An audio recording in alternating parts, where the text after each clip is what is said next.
Result में अभी live सुन रहा था और जो यूनानिमस जजमेंट थी ये सुनकर बहुत निराशा हुई, बहुत अफसोस हुआ। मैं शुरू से ही कह रहा था कि दो अदारे हैं जो इसका फैसला कर सकता है, एक पार्लियामेंट, मरकजी सरकार, और दूसरा सुप्रीम कोर्ट। जाहिर है मरकजी सरकार करती नहीं, उन्होंने तो आर्टिकल 370 को ख़त्म किया, कानून बनाकर नया। अब ये आखिरी हमारी उम्मीद थी कि सुप्रीम कोर्ट इसमें सुनाई करे और इसका फैसला सुनाए। 3 महीने 4 महीने इस पर बहस हुई पार्लियामेंट के अंदर और मुख्तलिफ वकला ने अलग अलग पार्टीज़ को और रियासत जम्मू कश्मीर के लोगों को रिप्रेजेंट किया, और उसके बाद जो आज यूनानिमस फैसला आया उससे मेरे ख्याल में जम्मू कश्मीर के सभी लोग, चाहे वो कश्मीर के हों या जम्मू सूबा के, वो खुश नहीं है। मैं आज भी समझता हूं कि ये हमारे रीजन के लिए एक हिस्टोरिकल चीज़ थी। हमारे जज्बात जम्मू कश्मीर के लोगों से इससे जुड़े थे, चाहे वो 370 हो या 35A हो, जिस 35A को महाराजा हरि सिंह ने 1925, 1927 और 1928 में बनाया था कि बाहर वाला न नौकरी कर सकता, न बाहर वाला ज़मीन खरीद सकता। और जब हमारा आईन बना तो 35A की शक्ल में उस महाराजे को फैसले को आगे बढ़ाया था। तो आज वो भी ख़त्म हो गया, दोनों चीज़ें ख़त्म। इससे हमारी स्टेट की इकानमी को बहुत नुकसान होगा, ज़मीनें महंगी हो जाएंगी, पूरे हिंदुस्तान के लोग जम्मू और श्रीनगर आएंगे। हमारी महदूद, हमारे यहाँ कोई बड़ी इंडस्ट्रियाँ नहीं है कि जिसमें हज़ारों या लाखों लोग काम करें। हमारी सबसे बड़ी इंडस्ट्री है टूरिज़्म, और वो लिमिटेड लोगों के लिए है।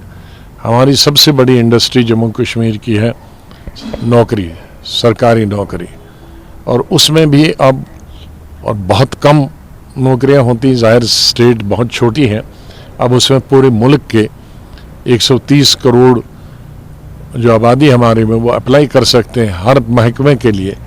तो हमारे जो नौजवान बच्चे हैं या बच्चियां हैं पढ़ी लिखी, वो और बेकारी हमारी बढ़ेगी, कई गुना और ज़्यादा बढ़े। तो ये तमाम चीज़ें जब रखी गई थी आर्टिकल 370 में, 35A में, 35A में, इन तमाम चीज़ों को नज़र में रखा गया था कि एक बॉर्डर स्टेट है, एक तरफ से चाइना है, दूसरी तरफ से पाकिस्तान है, और कोई यहाँ ज़रिया आमदनी नहीं है, कोई खदाने नहीं है, बड़े कोयले की खदानें या दूसरी खदानें। तो ये चीज़ें आर्टिकल 370, 35A रखना चाहिए ताकि इनको तमाम लाज़िमात मिले। आज उन लाज़िमात, अब उन लाज़िमात से हम कोर्ट जाएंगे।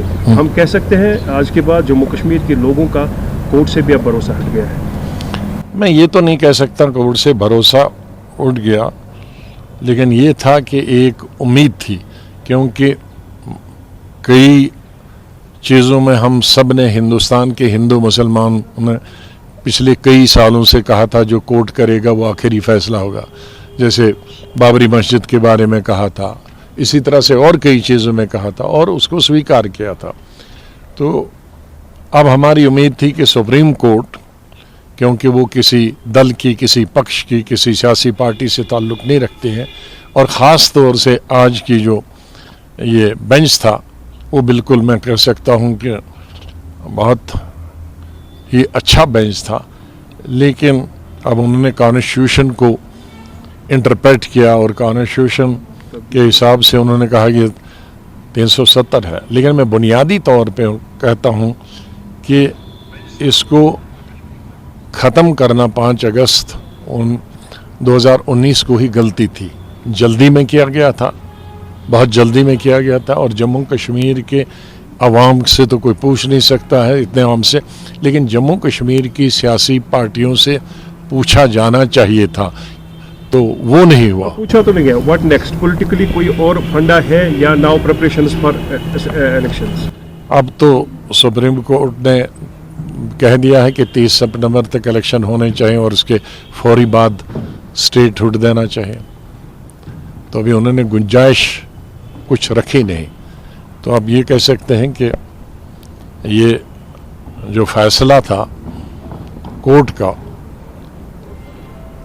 अब अदालत के खिलाफ तो कुछ नहीं कह सकते, लेकिन उससे जम्मू कश्मीर के तमाम अवाम में, हमें, हमारी पार्टी को बहुत मायूसी और अफसोस है। Restoration of statehood पर आप मुतमईन हैं?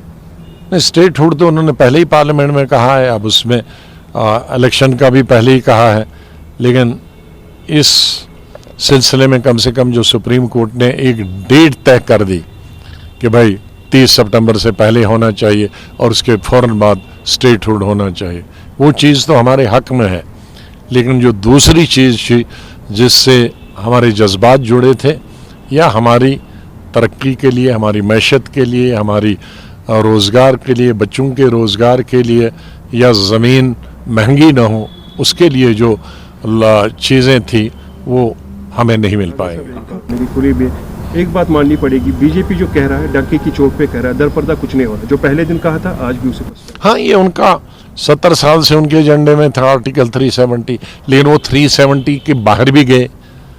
स्टेटहुड खत्म करने का नहीं था, यूनिटी बनाने का नहीं था, ये चीज़ें वो जो उनके एजेंडा में 70 साल से नहीं था उसके बाहर भी वो चले गए।